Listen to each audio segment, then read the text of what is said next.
What's up, good people? Mark Holmes here, and as always, I want to say thank you all for watching, commenting, subscribing, and being part of the Joe Boo Sports Report. Without you guys, as well as you ladies, you know that this literally does not work. Man, you know, it's amazing how fast things change in the NFL. You know, they call it the NFL not for long. If you are the Detroit Lions, you're feeling pretty good right now. Because right now, you're going to be getting the number 4 pick at the moment because of the Rams trading Mathew Stafford. Yeah, you've got the Rams' number 1 pick, which most people would have thought would not have been a good one. But this year's been terrible. They're 3-8 on the season.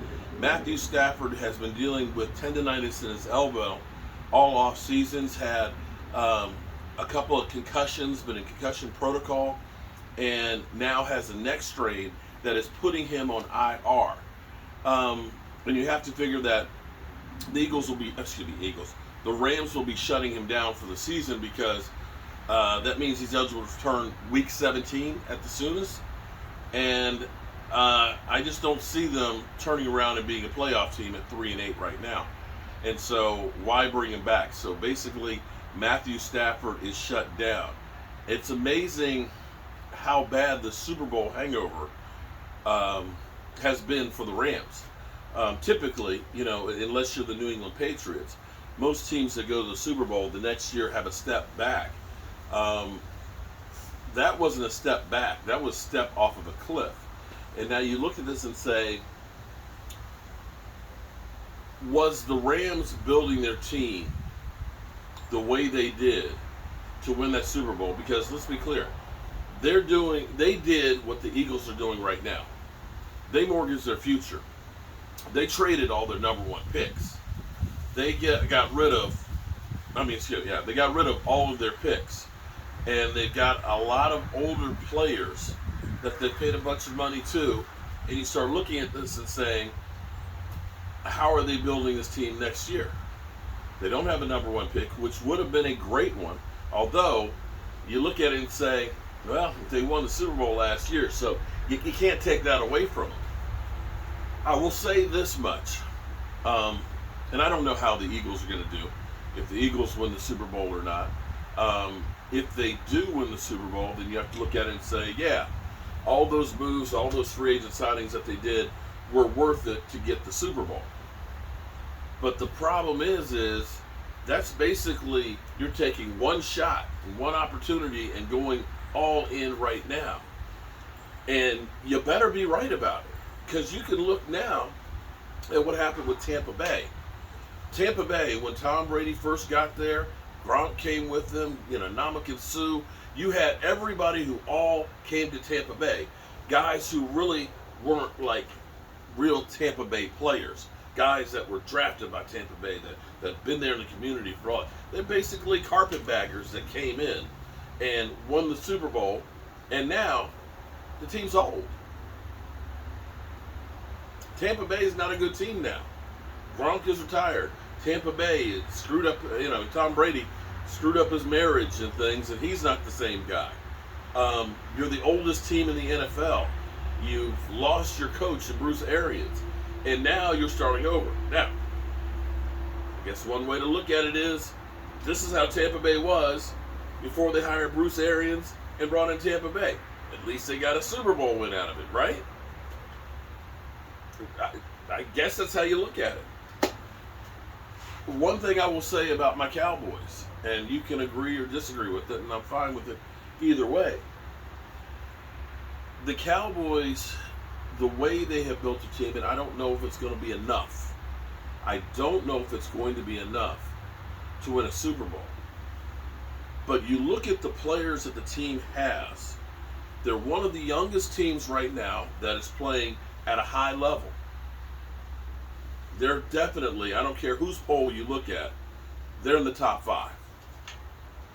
They're doing things on defense, they're doing things on offense, they got a good kicker, their special teams are stout, and they seem to be coming together and getting stronger at the right time. But as you look at this team, you see that it's, as Stephen Jones says, we believe in our own guys, that it's homegrown talent. It's young guys and ones that don't cost a whole lot. You think about players that they brought in that were on the cheaps, from Malik Hooker coming back from an injury, Jaron Kearse, Donovan Wilson. You think about guys like Dorrance Armstrong, who had been in their system in the shadows of Randy Gregory, who's doing well. You think about journeymen like Dante Fowler that are, in there playing good roles. But you look at the players that they have coming up behind. When you have a Damone Clark, when you have a Sam Williams, and you end up getting the baddest man on the planet, Micah Parsons, in the draft. You look at it from saying, we just got an outstanding left tackle in Tyler Smith in the draft, late in the draft at that, in the first round. You look at it and say, we found a Terrence Steele as an undrafted rookie free agent. You look at it and say, we got a tight end that Andy Reid wanted to get in Peyton Hendershot, and we also took Jake Ferguson. And you look at it and say, those are guys that are going to develop in your system down the road for longevity. I don't know if it's enough to win the Super Bowl this year, but you look at the pieces that they put in there. Yeah, you're going to have some turnover. You're going to have to make a decision on Zeke Elliott, and probably will re-sign him at a lower deal.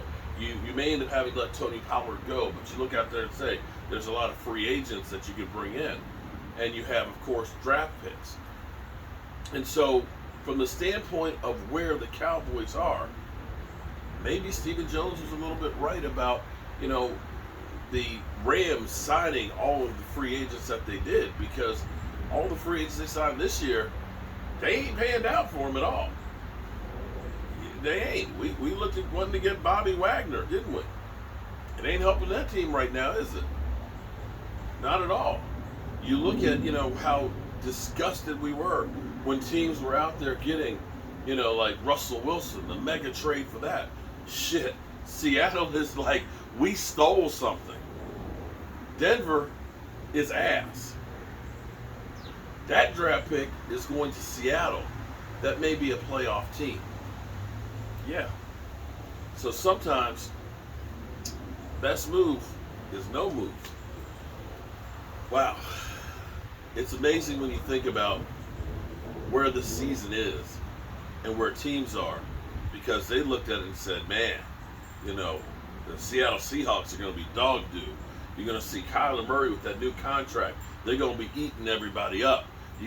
Matthew Stafford and Aaron Donald and that Super Bowl team, that they're going to be, maybe repeating. And they all bad. And Seattle's good. Goes to show you, they don't know that much, really. They don't know much about history, do they? Not when it comes to the NFL. All right, I got work to do. Got to get ready for tomorrow, and got to get ready for our live stream at 5 o'clock. We'll be talking about the Cowboys and, of course, everything that is the NFL. And tomorrow, pork chop sandwich. Peace.